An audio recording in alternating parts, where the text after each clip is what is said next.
स्वागत है आपका पुनः। और आज हम बात करेंगे मैकबेथ के एक्ट टू के सीन वन के बारे में। पिछली वीडियो में हमने एक्ट फर्स्ट का सीन सेवन कंप्लीट कर लिया था।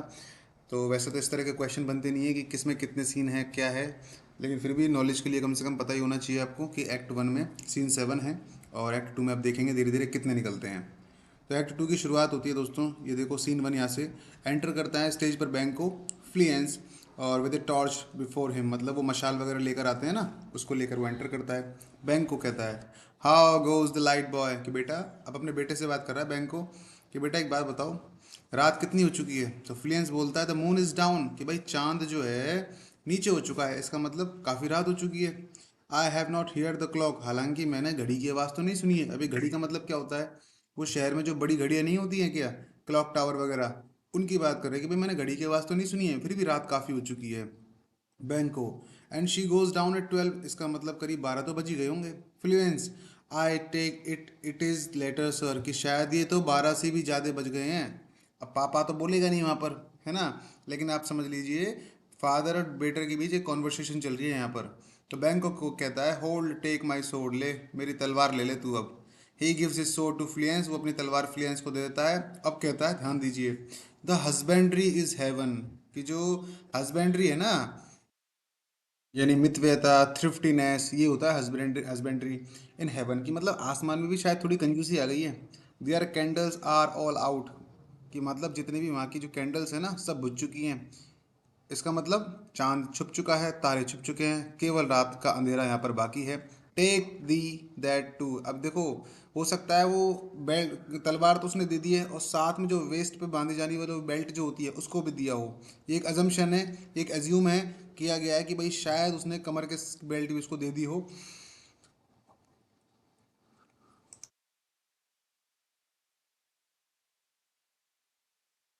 Heavy, there are candles all out. Take thee that too. A heavy summons lies like lead upon me, कि मतलब मेरे दिल पर है ना एक बहुत भारी बोझ लग रहा है, किसका। And yet I would not sleep, और इसी वजह से शायद मैं सो भी नहीं पा रहा हूँ। मर्सीफुल पावर्स, मर्सीफुल ओ मर्सीफुल पावर, अब देखो उनको रिफ्रेन कर रहा है, ये बुला रहा है उनको कि restrain in me the curse thoughts that nature gives way to in repose, कि मेरे अंदर जो ये तनाव भरे जो माहौल भरे जो विचार है ना, इनको रेस्ट्रेन कर दो, रोक दो, और मुझे क्या प्रदान करो, रिपोज, रेस्ट प्रदान करो, मुझे आराम दो। एंटर करता है तभी मैकबेथ एक अपने नौकर के साथ, साथ में टॉर्च को लेकर, मशाल को लेकर। तो उसको लगता है ना जाने कौन आ गया, किसको, बैंक को लगता है जाने कौन शत्रु आ गया। तो इसलिए वो अपने बेटे से कहता है गिव मी माई सोर्ड, मेरी तलवार दे मुझको। हु इज देयर, पता नहीं कौन आया है वहां पर। तो मैकबेथ को तो कहता है कोई नहीं है भाई, तुम्हारा दोस्त है ए फ्रेंड। कौन आया है, ए फ्रेंड। तो ए फ्रेंड किसके लिए आया है, मैकबेथ के लिए आया है, किसके संबंध में, बैंकों के संबंध में। बैंक को कहता है what sir, not yet rest at your rest, तुम अभी तक सोए नहीं हो क्या sir.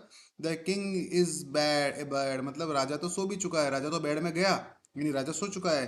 He hath been in unusual pleasure, बहुत खुशी मिली उसको आज, एक इतना गजब का सम्मान उसको महसूस हुआ राजा को, डंकन को।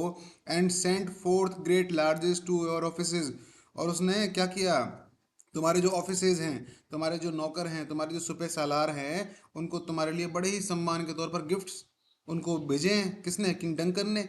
This diamond he greets your wife with all, with all का मतलब विद ऑल, मतलब तुम्हारी वाइफ को भी उसने किससे सम्मान किया है, वो डायमंड से सम्मानित किया है तुम्हारी वाइफ को भी, मतलब उसने क्या दिया है, डायमंड के गिफ्ट दिए हैं। तो by the name of most kind hostess, अब देखो किसके नाम पर दिए हैं, मोस्ट काइंड होस्टेस। आपसे पूछा जा सकता है कि मोस्ट काइंड होस्टेस किसके लिए कहा गया है, तो लेडी मैकबेथ के लिए कहा गया है। And shut up in measureless content, मतलब कि भाई कितने संतुष्टिजनक चीज़ें हैं ये, अगर इनको मेजरमेंट करने बैठोगे ना आप तो कितनी संतुष्टिजनक चीज़ें हैं कि राजा वास्तव में आपके लिए कितना कुछ करने की फीलिंग रख रहा है। और he gives Macbeth A jewel, और मैकबेथ को देता है वो एक ज्वेल। तो मैकबेथ कहता है बीइंग अनप्रिपेयर्ड, कि भाई हम तो तैयार नहीं थे, मतलब जब राजा जी यहाँ पर आए थे हमारे तैयार ही टाइम ही नहीं मिला ज़्यादा। और will became this servant to defect which else should free have wrought, कि मतलब भाई राजा यहाँ पर आए थे, उन्होंने इंस्टेंट हमको बोला कि भाई हम तुम्हारे घर पे चलेंगे मैकबेथ, क्योंकि मैंने उनको युद्ध जिताया। तो हमको क्या ज़्यादा टाइम नहीं मिला प्रिपरेशन करने का, तो हो सकता है हमारे बीच कहीं ना कहीं कुछ डिफेक्ट रह गया हो हमारी सेवा में, हमें हमारी सर्विस में। तो हो सकता है हमारी सर्विस में कहीं डिफेक्ट रह गया हो, लेकिन अब क्या करें, हमें टाइम नहीं मिला तो नहीं मिला। तो बैंक को कहता है ऑल इज वेल, अरे सब कुछ ठीक है, कोई टेंशन ना है। आई dreamed last night, of three beard sister. अब देखो ये क्वेश्चन बन सकता है कुछ जोरदार लेवल का कि भाई तीन बहनों, जो तीन चुड़ैल बहनों का सपना किसने देखा था। पढ़ते समय इन पे दिमाग नहीं लगता है बिल्कुल, लेकिन जब एमसीक्यूज में आते हैं ना तो फिर हवाइयाँ उड़ती हैं उस दौरान। तो ध्यान दीजिए कि भाई तीन बहनों का सपना किसने देखा था। बैंकों ने कह रहा है कि मैंने सपना में लास्ट टाइम तीन, जो पिछला सपना देखा था उसमें तीन चुड़ैलों को देखा था। To you they have showed some truth, है ना, लेकिन तुम्हारे लिए तो उन्होंने सच्चाई दिखाई थी भाई। तुमको तो सच बताया ही था कि तुम ये बनोगे वो बनोगे, और तुम बन भी रहे हो धीरे धीरे। मैकबेथ कहता है I think not of them, मैं तो उनके बारे में सोचता ही नहीं हूँ, उन चुड़ैलों के बारे में। यट हालांकि when we can entreat an hour to serve we could spend it in some words upon that business। अब देखिए यहाँ से देखिए, हालांकि when we can entreat an hour to serve, कि जब भी हमको कभी मौका मिले ना एक दूसरे को सर्व करने का, मतलब एक दूसरे से बातचीत करने का, तो we could spend it in some words upon that business, तो हमें शायद उसके बारे में थोड़ी बातचीत कर लेनी चाहिए। किसके बारे में? उन विचेस के बारे में जिन्होंने इस प्रोफेसी की थी कि तुम ऑफ काउडर बनोगे, राजा बनोगे, इस तरह के बारे में। तो वो बोलता है if you would grant the time, कि भाई ठीक है, जब भी आपको टाइम मिलेगा ना हम करेंगे ना इस बारे में बात, हम मैंने कौन सा मना किया नहीं करेंगे। तो बैंक को एट योर काइंड्स लेजर, बस लेजर का मतलब होता है दोस्तों आराम करना, कि भाई जब भी आपको रेस्ट मिले, जब भी आपको टाइम मिले, हम बिल्कुल बात करेंगे इस बारे में। तो मैकबेथ बोलता है if you shall cleave, cleave का मतलब होता है दोस्तों चीर देना, दो भागों में चीर देना। टू माई कंसेंट, कंसेंट का मतलब सब जानते हैं, किसी भी चीज़ की सहमति।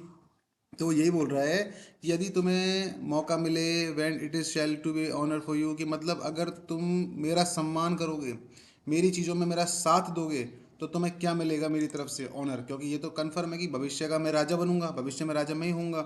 और तुम अगर मेरी बात में कंसेंट करोगे, मेरी बातों को क्लीव नहीं करोगे, मेरी बातों को काटोगे नहीं, तो तुम्हें पूरी तरह सम्मान दिया जाएगा।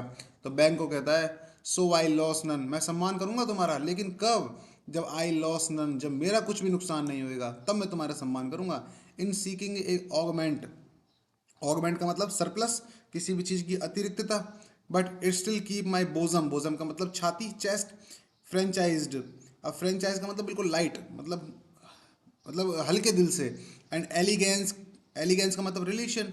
Clear, I shall be counselled, मतलब मैं तुम्हारा सम्मान करूंगा। इसका मतलब जब तक मेरी इज्जत कम नहीं होगी, जब तक मेरे दिमाग को सुकून रहेगा और मैं कोई गलत काम नहीं कर रहा हूँ ऐसी मुझे फीलिंग रहेगी, तब तक तो मैं तुम्हारा सम्मान करूंगा, अदरवाइज मैं तुम्हारा सम्मान भी नहीं करूंगा, ना मैं तुम्हारा साथ दूंगा। बस मेरे को ये नहीं लगना चाहिए कि मेरा नुकसान हो गया या मेरी इज्जत कम हुई मेरी नज़र में। Macbeth good repose the while, अब ऐसा करो, तुम रिपोज करो, तुम रेस्ट करो, है ना। तो बैंक को कहता है thank you sir, the like to you, अब आप भी चलो रेस्ट कर दो, रेस्ट करो। और बैंक को एंड फ्लियंस एग्जिट, इस तरह से बैंक को और फ्लियंस निकल जाते हैं। और मैकबेथ, अब देखो मैकबेथ क्या कह रहा है यहाँ पर, देखिए आप, इसके बाद मैकबेथ की सोलोलॉजी चालू हो जाएगी एक लाइन के बाद। देखिए मैकबेथ कहता है गो बिड दाई मिस्ट्रेस, कि भाई एक काम करो, अपने नौकर से कह रहा है कि अपनी मालकिन को जाके बताओ when my drink is ready, कि जब मेरा ड्रिंक तैयार हो जाए ना, मतलब मेरी दारू तैयार हो जाए तो मुझे बता दे। She strikes upon the bell, घंटी बजा दे वो, कि जब मेरी दारू तैयार हो जाए, गेट दी टू बेड, और उसके बाद वो जाकर सो जाए। कौन? तुम्हारी महारानी यानी लेडी मैकबेथ। सर्वेंट को आदेश दिया उसने, जाओ अपनी मिस्ट्रेस को बताओ कि मेरा ड्रिंक तैयार कर दे, तैयार करने के बाद वो सीधी घंटी बजा दे, और उसके बाद वो सोने चले जाए। और ऐसा कहते हुए और ऐसा सुनकर सर्वेंट यहाँ से एग्जिट कर जाता है। अब देखिए यहाँ से पूरी की पूरी सोलह चल जाएगी, मतलब सोलह भी कह सकते हैं और ये भी कह सकते हैं कि ये अकेली इमेजिनेशन है मैकबेथ की। जब मैकबेथ को एक खंजर दिखाई देगा जिससे वो उसको मारने वाला है, सिर्फ इमेजिनेशन होगी, और वास्तव में ये है कि नहीं है इसके बारे में श्योरिटी नहीं है। डैगर, क्या ये वही खंजर है, वही तलवार है विच आई सी बिफोर मी, जो मुझे मेरे सामने दिखाई दे रही है? अब देखिए दोस्तों, वो चला गया है सर्वेंट उसका, और अब वो उसके, अब उसको क्या दिखाई दे रहा है? डंगन को मारने का प्लान तो उसके दिमाग में है ही है। तो अजीब अजीब ख्याल उसके दिमाग में उपज रहे हैं। देखो, इस दिस डैगर, क्या ये वही खंजर है विच आई सी बिफोर मी, जो मुझे मेरे सामने दिखाई दे रहा है? The handle toward my hand, और जिसका जो हैंडल है वो तो मेरी ही ओर है। कम लेट मी क्लच दी, यानी आओ खंजर मुझे तुमको पकड़ने दो, यानी मैं तुमको पकड़ना चाहता हूँ, अपना हैंडल मेरी तरफ तो है ही है, बस पकड़ने दो मुझको। I have thee not and yet I see thee still, हालांकि मुझे पता है तुम यहाँ नहीं हो, लेकिन फिर भी मुझे दिखाई तो तुम दे रहे हो। आर दाउ नॉट, क्या तुम नहीं हो? फटल विजन हो सकता है, फटल का मतलब होता है घातक, क्या तुम कोई घातक घातक दृश्य हो, कोई भयंकर सीन हो क्या तुम, जो मेरी सिर्फ कल्पनाओं में चल रहे हो, कि वास्तव में हो या नहीं हो? Sensible to feeling as to sight, भाई अगर मेरे सेंस तो काम करना ही बंद कर दिए, मेरी फीलिंग तो काम करना ही बंद कर दिए जब से मैंने तुमको साइट किया है, मैंने तुम्हें देखा है इस दृश्य को। और आर्ट दाओ but A dagger of mind, या फिर तुम मेरे दिमाग की सिर्फ एक कोरी कल्पना हो, एक फॉल्स क्रिएशन हो मेरे दिमाग की, proceeding from the heat oppressed brain, जो कि मेरे ऑप्रेस का मतलब दबित, यानी जब किसी चीज़ पे किसी को प्रेशर किया जाता है, ऑप्रेस का मतलब परेशान करना भी होता है। तो या तो तुम मेरे फॉल्स क्रिएशन हो मेरे दिमाग की, या फिर मेरे दिमाग में जो दबी हुई विचार है ना, उनकी प्रोसीडिंग कर रहे हो तुम। इसका मतलब मेरे दबे हुए विचारों को तुम लेकर आ रहे हो खंजर, क्योंकि तुम सामने दिख रहे हो, तो मुझे ये विचार आ रहा है कि मुझे डंकन को मारना है। आई सी दी यट, हालांकि मैं तुमको देख रहा हूँ अभी भी, in form of palpable, palpable का मतलब होता है क्लियर, टचेबल, स्पर्शनीय, यानी जिस चीज़ को टच किया जा सकता है। मैं तुम्हें एक ऐसी फॉर्म में देख सकता हूँ जो क्लियर दिख रहा है मुझे, बिल्कुल टच कर सकता हूँ मैं तुमको। As this which I know now I draw, जिसको वास्तव में मेरा दिमाग क्या कर रहा है, ड्रॉ कर रहा है, बना रहा है। ही ड्रॉज हिज ड्रैगर, और वो अपने तल जो खंजर है उसको निकाल लेता है। The marshals me the way that I was going, the direction, marshal इसका मतलब क्या होता है दोस्तों, डायरेक्शन, कि यार तुम तो मुझे वही दिशा दिखा रहे हो जिस दिशा में मुझे जाना है, मतलब तुम मुझे वो दिशा दिखा रहे हो जिस दिशा में जाना है, का मतलब मुझे डंकन को मारना है और तुम मेरे सामने आ गए हो। इसका मतलब तुम तो ये चीज़ दिखाना चाह रहे हो कि यार मैं डंकन को मार दूं। And such an instrument I was to use, और इसी तरह का जो इंस्ट्रूमेंट है उसको मैं यूज़ भी करना चाहता था। अब देखिए पूछेगा आपसे इंस्ट्रूमेंट वर्ड किसके लिए आया है, अब वहाँ पर अनाप शनाप लिखेगा ऑप्शन में, कि सबसे लास्ट में लिखेगा डैगर को, और पहले लिख देगा लायर वीणा को, या फिर कुछ ही और दो इंस्ट्रूमेंट लिखेगा। तो आपको ध्यान रखना है मैकबेथ में जो इंस्ट्रूमेंट वर्ड यूज़ हुआ है वो किसके लिए यूज़ हुआ है, डैगर के लिए, उस खंजर के लिए, कि भाई इस तरह का इंस्ट्रूमेंट मैं यूज़ करने वाला था। माइन आइज आर मेड दाई फूल्स, कि मेरी आंखें मुझे बेवकूफ़ बना रही हैं।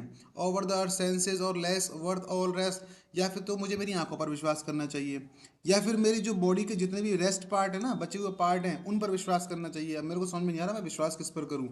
आई सी ही स्टिल, मैं तुमको अभी भी देख पा रहा हूँ भाई खंजर। आई ब्लेड एंड डगन गाउट्स ऑफ ब्लड, मतलब तुम्हारे जो ब्लेड हैं, तुम्हारी धार हैं, उन सब पर मुझे किसके सिंबल दिखाई दे रहे हैं, किसके निशान दिखाई दे रहे हैं, उनके निशान दिखाई दे रहे हैं खून के। इसका मतलब या तो तुमने किंग डंकन को मार दिया है, या फिर सब मेरी सिर्फ काल्पनिक इमेजिनेशन चल रही है। गाउट्स का मतलब क्या होता है, गाउट्स का मतलब बूंदे होता है, कि भाई या तो, और इसका मतलब क्या होता है, इसका मतलब होता है हैंडल, है ना। डगन का मतलब क्या होता है, हैंडल। तो मतलब कुल मिलाकर या तो तुमने डंकन को मार दिया है, या तुम मेरी फॉल्स क्रिएशन हो। आपसे पूछेगा फॉल्स क्रिएशन किसके लिए पूछा गया है, फॉल्स क्रिएशन पूछा गया है डैगर के लिए, which was not so before, जो कि आज से पहले तो नहीं था। There is no such thing, यहाँ कुछ भी ऐसी चीज़ नहीं है। ये बिजनेस, ये केवल वो खूनी षड्यंत्र है which informs just to mine eyes, जो कि मेरी आंखों को दिखाया जा रहा है। Now over the one half world nature seems dead, अब देखिए यहाँ से देखिए कि अब इसका मतलब ये नहीं है कि संसार मर चुका है, संसार इसका मतलब ये है कि रात काफ़ी हो चुकी है और करीब आधी दुनिया सो चुकी है। And wicked dreams abuse the curtain sleep, और जो खतरनाक सपने हैं ना आ रहे हैं, मेरे सपने आ रहे हैं और मुझे मेरे दिमाग में क्या बचा रहे हैं, कोलाहल मचा रहे हैं। Witchcraft celebrates, witchcraft मतलब डायने, celebrate pale Hecate of drinks. अब इसका मतलब जो चुड़ैलें हैं वो सेलिब्रेट करने आई हैं, यानी बलि देने आई हैं शायद, किनको, अपनी हैकेट। हैकेट कौन है दोस्तों, हैकेट है चुड़ैलों की देवी। तो जो चुड़ैलें हैं वो हैकेट को बलि देने के लिए आई हैं।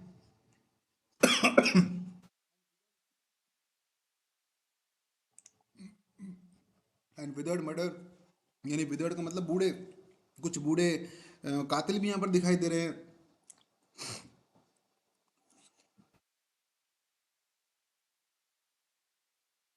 आर्म्ड बाय दिस सेंटिनल, नौकरों के द्वारा दी जा रही है। अब इस सेंटिनल का मतलब क्या हो जाता है, वो संतरी नौकर नहीं होते, दरबान वगैरह जो होते हैं वो। अब देखिए the wolf who whose howl his watch thus with his stealthy pace with tranquil ravishing strides towards his design, कि भैया जो वॉल्फ है ना वो भी चिल्ला चिल्ला कर हॉल हॉल कर रहा है, चिल्ला चिल्ला कर ये बात बता रहा है कि अभी भी क्या है, आधी रात अभी बाकी है, इसमें थोड़ी गति चल रही है। और देखिए यहाँ ट्रिंकन का जिक्र आया है, आप अगर गूगल पर जाएंगे तो ट्रिंकन को सर्च करेंगे तो आपको एक इमेज दिखाई देगी।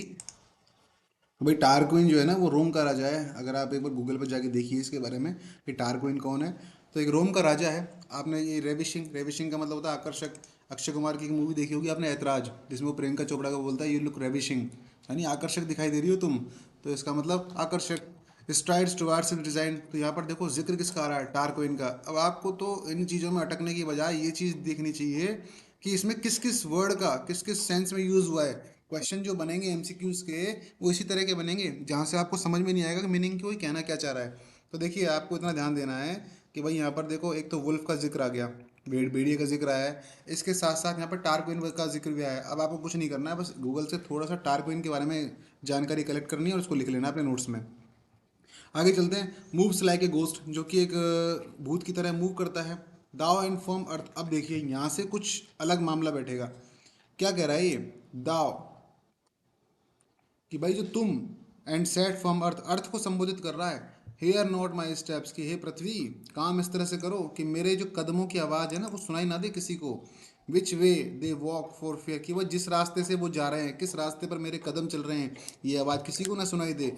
For fear thy very stones prate of my वेयर अबाउट्स। अब प्रेट का मतलब क्या होता है, आवाज़ करना, कि भाई मेरे जो कदम है ना वो चलेंगे ना जब आवाज़ करेंगे। और किस बारे में आवाज़ करेंगे, कि जहाँ, वेयर अबाउट, यानी जहाँ भी मैं जाने वाला हूँ वहाँ के बारे में मेरे कदम आवाज़ करेंगे। And take the present order from the time, और ये चीज़ प्रेजेंट करेगा किसको, हॉरर को, उस समय से पहले ही। Which now suits with it, और वास्तव में ये शांति सूट भी करती है। इसका मतलब एक चीज़ समझिए, वो ये कह रहा है कि हे पृथ्वी आवाज़ मत करने दो मेरे कदमों को, है ना। मेरे कदम जहाँ पर भी चलेंगे ना, डर का भाव तो है ही यहाँ पर, वो आवाज़ करेंगे जहाँ भी मैं जाने वाला हूँ। और मुझे ये शांति चाहिए। शांति क्यों चाहिए, क्योंकि ये शांति सूट करती है इस टाइम को। क्यों, क्योंकि मैं यहाँ पर इस शांति की आड़ में किंग डंकन का मर्डर करने वाला हूँ। अगर ये शांति नहीं रहेगी तो सभी लोग जाग जाएंगे और मैं किंग डंकन का मर्डर नहीं कर पाऊंगा। वाइल्ड साइड थ्रेट, हालांकि मैं डरा हुआ हूँ, किस बात से डरा हुआ हूँ, देखिए ही लिव्स, कि वो जिंदा है अभी। कौन है ये, ही है किंग डंकन, कि मैं इस बात से डरा हुआ हूँ कि किंग डंकन अभी भी जिंदा है। Words to the heat to too cold breath और ए बिल्डिंग्स, और इसी तरह के काम, डीड्स का मतलब क्या होता है, काम, कि मतलब वो एक चीज़ कह रहा है कि अगर इस तरह की इस भावना मेरे अंदर रहेगी तो मेरे काम में कोल्डनेस आ जाएगी, मतलब ठंडा हो जाएगा मेरा काम। तो मुझे अपने काम में हीट रखनी है, अपने काम, अपने जो डीड है उनमें हीट रखनी है, कोल्डनेस नहीं लानी है। क्योंकि अगर मैं डर गया तो डरने के साथ साथ मेरे काम की जो गति है वो भी धीमी पड़ जाएगी। I go and it is done, कि भाई मैं अब जाता हूँ, मेरे जाने के साथ ही ये काम समाप्त हो जाएगा। कौन सा, किंग डंकन को मारने का। द बेल इनवाइट्स मी, ये घंटी है ना मुझे इनवाइट कर रही है। हेयर इट नॉट, अरे डंकन तुम इस घंटी को मत सुनो। फोर, क्योंकि इट इज़ अ मैल, क्योंकि ये मौत की घंटी है। दैट समन्स दी, जो तुमको बुला रही है, टू हेवन और हेल, कि किसकी तरफ, या तो स्वर्ग की तरफ या नरक की तरफ। अब आपसे पूछेगा कि भाई किसकी तरफ बुलाने की बात की है उसने, हेवन की तरफ या हेल की तरफ। तो देखिए हेवन और हेल दोनों की तरफ, क्योंकि कोई भी आदमी श्योर नहीं होता कि वो स्वर्ग में जाएगा नरक में जाएगा। और इसी के साथ साथ ये सीन खत्म हो जाता है और वो एग्जिट स्टेज से वो बाहर निकल जाता है। तो आज के लिए दोस्तों बस इतना ही। कल हम मिलेंगे नई वीडियो में, नई सीरीज़ में, और हम बात करेंगे कल एक्ट 2 के सीन 2 की। आज के लिए बस इतना ही। धन्यवाद।